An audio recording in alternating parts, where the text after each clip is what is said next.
welcome to Real Talk on Racism. My name is Renai Ellison. Have you ever heard the phrase culturally responsive teaching? I'd never heard it before until I saw a post of my very good friend, Dr. Darlyne de Haan, on Facebook, and I had to get a little bit more information. So I want to introduce you to this incredible woman who spends a great deal of her time with this specific type of teaching. Welcome to Real Talk on Racism, Dr. de Haan. Thank you so much. I'm so excited to be here. Thank you. May I call you Darlyne for the purposes of this interview? Please do, yes. It's so good to see you. Same here. Yeah, tell me about this culturally responsive teaching and what it's all about. Well, culturally responsive teaching is how to teach in the classroom when there are multiple cultures in the classroom. And this is what classrooms are now becoming. It's not this, one culture, one type of teaching anymore. And ELs, English learners, are becoming the minority majority. And they say in about 2025 that that they will become the majority. So ELs are really in every classroom, in every corner of this country. And teachers need to be able to teach this population so that they can be academically successful. And one of the ways is through culturally responsive teaching. So if I am a teacher in a classroom, what makes culturally responsive teaching different than just regular teaching? Okay, great question. Yeah. So what it is a lot of people think it's a race thing. So when they hear about culturally responsive teaching, they think that it's a black-white issue, and it's not. It's a cultural issue. So there's always culture being taught in the schools, but the question is whose culture is being taught in the schools? And the majority of the time, it is the teacher's culture. And what we have to understand that 70%, at least 70% of teachers are white middle-class females. And that is how teaching is being taught. But we have students in the classroom who might have, come from many different cultures. They could be coming from Sudan. They could be coming right from the U.S. because 60% of ELs are U.S. born, and people don't know that, right? So if I'm from, say, Peru, I'm going to have a certain culture. If I'm from Mexico, I'm going to have another culture. Even within the African American race, right? That is going to be a culture. The Latinos are going to have a culture. The Indians are going to have a culture. And when I say that, I mean small things like eye contact. Some cultures, kids look down as a sign of respect, or the parents look down. There can be some cultures that invade your personal space. Those are cultures. And so they need to understand these cultures so that they can do the best for the student before you give assignments, when you interact with their parents, by understanding the cultures. So culturally responsive teaching isn't a black-white issue. It's understanding the cultures and building it into your lesson design. So the teacher really has to do his or her homework. Yes. In order to be able to have that culturally responsive approach to teaching. They have to. How does someone prepare to be a culturally responsive teacher? Well, it is through workshops, but culturally responsive teaching is not a one and done. It's long term. And it's also very challenging because in order to be the best culturally responsive teacher, you have to do self-reflection. Okay, you have to address your implicit biases. You have to admit that culturally that implicit biases exist and that you hold them. We all hold them. You have them, I have them, everyone has them. But it's such a norm of our environment, we don't know we have them, right? So you have to really look at yourself within and how you react to things to find out where those biases are. Prime example, a student's on line in school to get the pencil sharpened. The teacher goes to the student and says, say it's me, Darlyne, would you like to have a seat? The student says, no. The teacher most likely will get upset to the principal's office. Kid goes to the principal's office, I don't know why I'm here. She asked me if I wanted to sit down. I didn't want to sit down because I was waiting to get my pencil. The thing is, in her culture, the question is understood to be a statement. In the student's culture, he comes from a culture where it's explicit. Sit down. So he's answering according to his culture. Adult asked me a question, I answered. but they see it differently. That's interesting. Culturally responsive teaching. Wow. So I think what I'm hearing is that there needs to be a level of sensitivity. Yes. Yes. In order to be able to really come outside of your own comfort zone. Yes. And relate to the student. That's exactly what it is. Wow. But you have to be, you don't know you're doing it. So if we get in, when we talk about culturally responsive teaching, we also talk about microaggressions, right? So there's different types of microaggressions. Person might say something not knowing it's culturally offensive, right? Because there are 3 types of microaggressions. So microassault is flat out racist statement, right? Then you have microinvalidation, where somebody might say something like, oh, you don't act like you're black. You don't speak like you're black. Oh, you have these high achievements. I didn't think that X type of person would have that. Then we have another microaggression, which is the most damning, and that's the one when we say things that we might not realize that it is offensive, like, wow, you're really pretty for a black girl. Or, oh, you have all those tattoos. I didn't think that you would be a good student. So and that's called micro insult.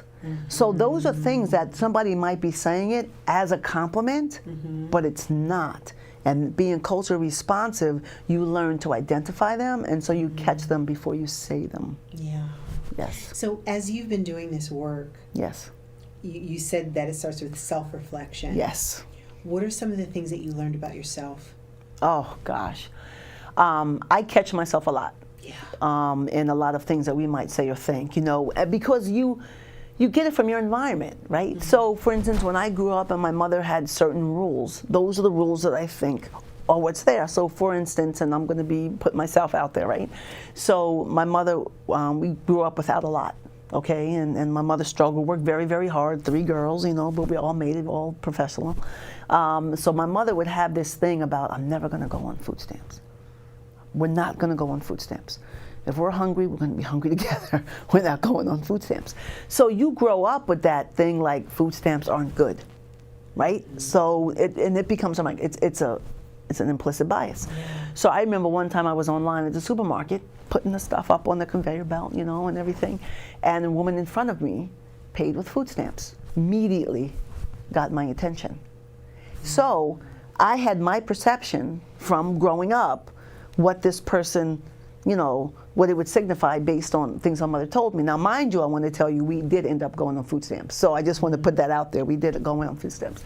But that was my implicit bias. I had to catch myself. Like, wow, Darlyne, I can't believe you're like thinking those thoughts, clean your thoughts out. Right. But you really start learning to identify where, before you say something, you have to say to yourself, okay. Catch yourself. Yes. Is that a bias?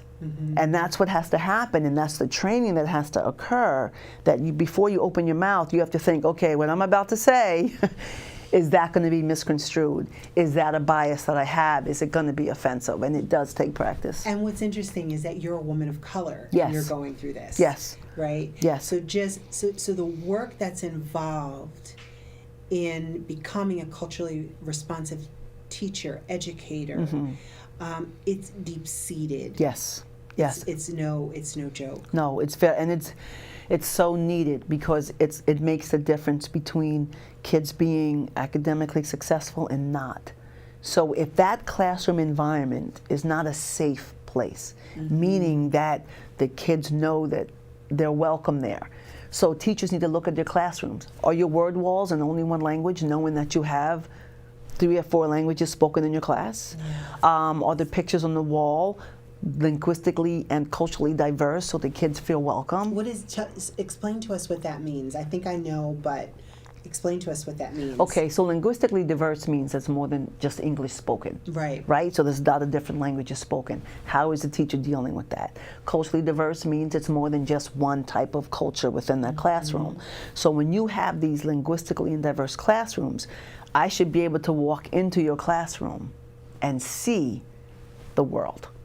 I should see all races. I should see all cultures. When I see books, I should see books with different races of kids, different cultures of kids on the books. Now, that brings up another question for me, Darlyne. What about the teachers in the white suburbs? Well, that's where that's, like I said, 70% of the population, no matter where you are white, middle-class females. Right. So there is that disconnect, that cultural disconnect, Okay. which is why it's really needed to have this training. So it's even more important to have Yes. it. Maybe not more, but it's just as important to have it in those populations Definitely. as it is in the inner city or in diverse school systems. No, even in diversity, because there's cultures within a race, right? Right. So there's cultures within a different, race. There's cultures within a culture of a culture. Right. So, like for instance, if you take the race of Asians, right? Right. And then you have the ethnicity of Chinese. Well, there's subcategories of Chinese. There's Hung Chinese, Hmong Chinese. There's like 56, I believe, ethnicities within Chinese, and each of those have a culture. Right. So even if you are in an ethnically and linguistically diverse community, even if you are a person of color and your class might be all African Americans or blacks, I should say, there are cultures within that. So every single person needs to have culturally responsive teaching. What does it do for the child? Because you talked about it really being an asset to a child's education to be able to Yes. experience this cultural diversity and that it's a positive thing for their education. Can you share with us what some of the benefits might be? Okay, I think to really answer that question, we have to understand the brain. So I'm going to nerd out for a minute, okay? Yeah. She loves the brain. Yes, I do. So that's okay. So I have to nerd out for a second. So our brain right now is a primitive brain, right? It's the same brain and functions that we had from the cavemen. And the brain looks for two things, safety and pleasure. Those are the only two things the brain really wants. It wants to keep you safe and it wants to keep you happy. So there are three structures. Well, actually two, but there's the amygdala, but there's two of them. So amygdala on both sides of the brainstem. And then you have reticular activating system, right? So what they do is they sense at all times what's going on in the environment. That's the purpose of the RAS, reticular activating system. It's your alert system. And think about it if you were an animal. So if you were an animal, you want your reticular activating system to work because it has to look for things that are different. Because it could be a lion hiding in the brush, could be, you're a prey. So it has to be able to automatically sense your environment and see if the environment is safe. Same thing in the classroom. So when a kid is in the classroom, it needs to know it's a safe environment. Okay? If it notices it's not a safe environment, either by the body language of the teacher, how the teacher approaches them, even from student to student, if they're noticing that nothing in the room looks like them, it's going to be an alert for the brain. The reticular activating system is going to say something's not right. When there's these microaggressions that are stated or done, like we just spoke about, it's going to put the reticular activating system, the RAS I'm going to call it, on alert, right? If the alert is great enough, it's going to signal the amygdala, who decides if anything goes to the prefrontal cortex, or thinking brain, or if it goes to the lower part of the brain, fight, flight, or freeze. So it sends a signal to the amygdala saying, something's happening. Is that the amygdala hijacked? Yes, that's very good. Very good. I'm going to convert you yet. So the amygdala hijacked. So if it is a high enough stress, the amygdala is going to stop all communication to the prefrontal cortex. It's going to go to the lower brain. We're totally involuntary now. You have no control whatsoever, and that's fight, flight, or freeze. But in the classroom, it looks differently. The classroom is going to be daydreaming, nodding off, picking on another kid, because they're not going to run. When their freeze is going to be like that stare, like that glassy-eyed stare, right? Or, stuff like that. That is what happens. So when that kid is safe, that won't happen. Wow. So that's why the environment of that class is so utterly important, and that student needs to feel welcome in there. And for teachers to do that, that micro insult by saying something like, "Oh, Darlyne, oh, Renee, I met your parents. They speak English very well." That's an insult. Like, the kid might not know why it's not right, but they know it's not right. The good touch, bad touch, right? Yeah. They just know it's not right. So, and then they start feeling like, I'm not welcome here. And when they feel not welcome, the brain isn't fully operational, and then we're going to have this achievement gap that's just going to get wider and wider. If that teacher doesn't believe, because of their implicit bias, that that student can be just as successful in the rigorous course and just gives them the easy work and sees the other kids getting the harder work, that's an alert for the brain that something's not right. Wow. This environment isn't safe. I'm not welcomed here. Wow. And when they're not welcome, they cannot learn. Right. But they don't have control over that when you get that amygdala hijack. Wow. This is deep stuff. Thank you so much, Darlyne. We're going to be right back with more with Dr. Darlyne de Haan in just a moment. We'll be right back.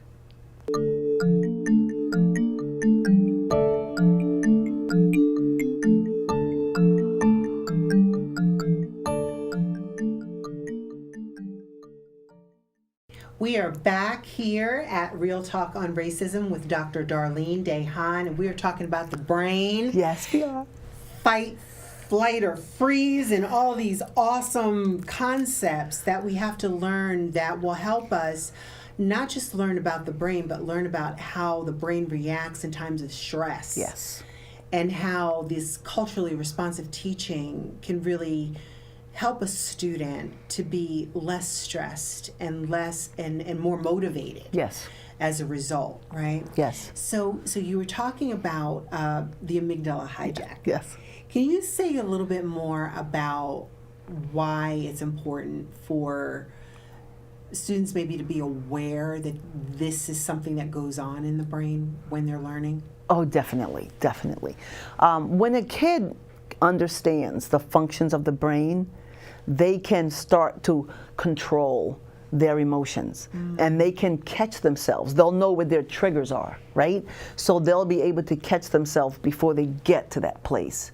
And it's also just important for the teacher to understand their triggers so that they can catch themselves before they react to a student's action. So I believe every student, every school, no matter where you are, should have training in the brain, in understanding the brain. Then the student, and that's when you talk about mindfulness, right? You talk about having mindfulness activities and meditation and yoga and breathing. All of those things are done because what they do is once the brain is hijacked, when you have this amygdala hijack, the only way you can release it is by mindfulness or meditation or something. In school, we call them brain breaks. I'm a huge brain break person. Tell me about that. And so brain break is just something where you have to unhook it. You have to let the amygdala release it, right? If you stay in that, well, say you're doing math, right? And maybe the kid's anxious over math and is anxious over what's happening. You have to just stop. I used to have the kids stop. When I get that, if I would see that glassy-eyed look, or, you would sense that something's not right within the classroom, that you're losing them for whatever reason, because it happens to the best of us, I would say, okay, kids, stop. Get up. I would have a joke jar. Sometimes we would just say a joke. I would have them touch the toes, something calisthenic-wise. I would say, okay, for 30 seconds, talk to the person next to you if you want. I would say, okay, everyone, we're going to do a musical chair. Okay, everyone, we're going, without, knocking anyone down or anything, but, right. I would say, okay, we're going to switch seats. And I would just play music, and they would walk. When the music stopped, that was their new seat. So, but you just have to release the brain, because while you're in hijack, there is no learning. It can't happen. I can honestly say that I probably spent the majority of my K through 12 years in hijack. Probably. And because of stress and tension and things that were going on in my life. Right. And if I had a teacher like you, I'd probably be the Surgeon General by now, or President of the United States. I had such a challenge with math and science because it required so much concentration for me. So, Darlyne, you talk about the brain, and you do these awesome videos. You make math and science so much fun for kids. Thank you. I watch your videos. I'm 54 years old, and it makes me emotional. Like, I'm getting emotional right now because I think about the times when I was in school and I just couldn't connect. Right. I knew I was smart. Right. English and all those subjects came really well for me. Okay. But the math and the science was always a challenge. And I look at your videos and I think, oh gosh, if only I had had a teacher like that. So tell me what inspired you to start doing these videos. Because they are so good. Thanks. I think it's just my passion for the sciences, but it's also my concern for the lack of minorities and females, low-income students like I was when I grew up. STEAM, right? Yes, to be involved in the sciences. And when you get to a certain level, you don't see many minorities or females in math. Like you don't find a lot of females in pre-calc or calculus. You don't find a lot of minorities once they get past Algebra 1. Algebra 1 is the gateway. Our kids have to pass Algebra 1, right? So that is a crucial... To me, that was the ending point. That's where I stopped. Algebra 1 was it. But for so many kids, right? Like that's the thing. And if we can't get through Algebra 1, we can't do anything. And so we have to find out how do we make it engaging, like we make it real life, connected to something. Give them problem-based learning. Don't give them a worksheet and say, okay, solve for X. Okay, two-step equation. Oh my gosh, that's so boring. So one of the things that I wanted to do was for kids to be able to see the science around us. No fancy equipment, no expensive equipment. Schools hear that. You don't need all this fancy stuff. Just everyday material so that they can make this connection between science and their world. You can do a tremendous amount of science from under your kitchen sink, from the local supermarket, from a hardware store, anywhere you can create the science. And so I wanted to do the videos in a way that I was making this connection, not only to that, but to literacy. So I'm a firm believer in using children's literacy to teach math and science. I used to teach at the high school level, middle school and high school level, I taught it. I would teach things using, like Archimedes' principle, using a children's book, right? Simple. Kids love to be read to. We would read the book, you know, draw what was there, ask these questions, and then have them make this connection. It takes away that intimidation factor of what you're dealing with because you're doing it with a kid's book. So, I mean, we don't have to have the textbooks. You can do everything from a children's book. You can do everything just from things you have around. But we have this mentality that we have to have a textbook, we have to have worksheets, we have to have this recipe, what I call recipe science labs, and we don't. We need to use STEM and STEAM and for the kids to use their world as their science lab, But you know what, Darlyne?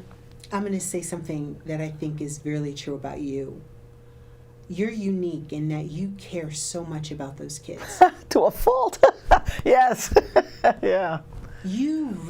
Where does that come from? Where did you find that desire, that passion, that love, let's just put it there, for children, so much so that you're able to be so creative and so dynamic and innovative with your teaching style that you're really genuinely making connections with these Black and brown children and changing their lives? Where did that all start? I'm not really sure. I think it's a lot to do with my mom, because my mother was always outside of the box. For instance, when I was learning to count, my mother used to tell me I used to love money.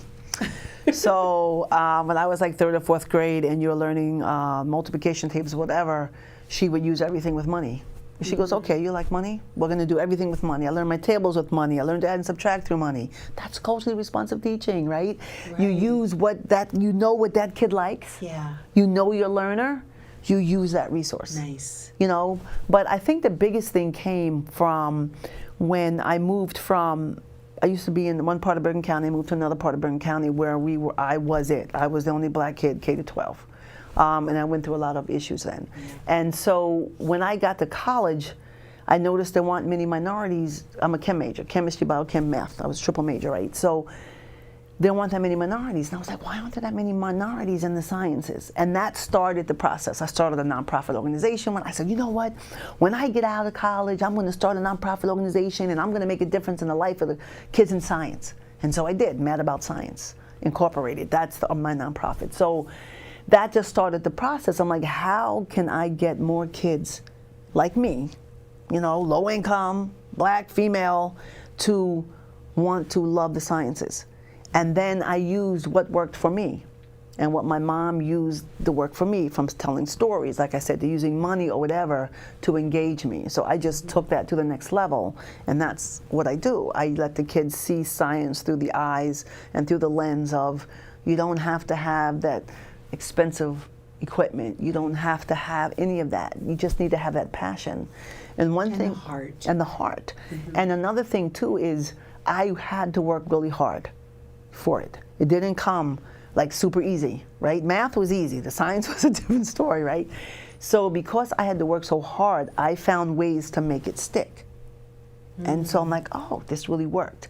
And that's a part of what I do with the science videos and how I teach the science. It's like what worked for me. And I also say that because I want to say to all the kids and the parents out there, having an A doesn't mean you're the best for it. You can have a C and still have that passion for it. So don't let that C or B discourage the kids from thinking that they can be good in science. Wow. Because it has nothing to do with it. I had a rough time through my sciences, but I persevered because I really, I loved it, but I just couldn't take that written test all the time. So I had a teacher who let you do practicals. Right? Now while I'm doing it, I can talk and tell you everything that's going on. I knew it. I just couldn't necessarily pick that word for that test question. So we had a lot of practical tests besides written tests, and then I learned how to take a written test because it is an art. But there's just, I just want kids to realize you can do it. I don't care where you're from. I don't care what your financial status is of your parents. I don't care what color you are, what culture you're from, what gender you are. I just want kids to generally understand that you can do this.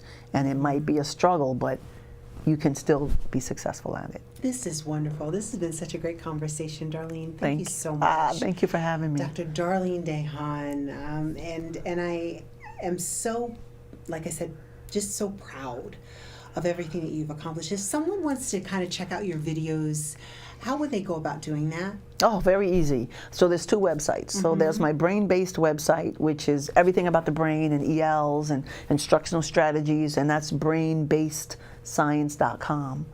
And then my science videos, which I've aired on quite a few stations during COVID, is neighborhood-science.com. Awesome. Thank you so much. And thank you so much for joining us today. We'll see you next time with Real Talk on Racism.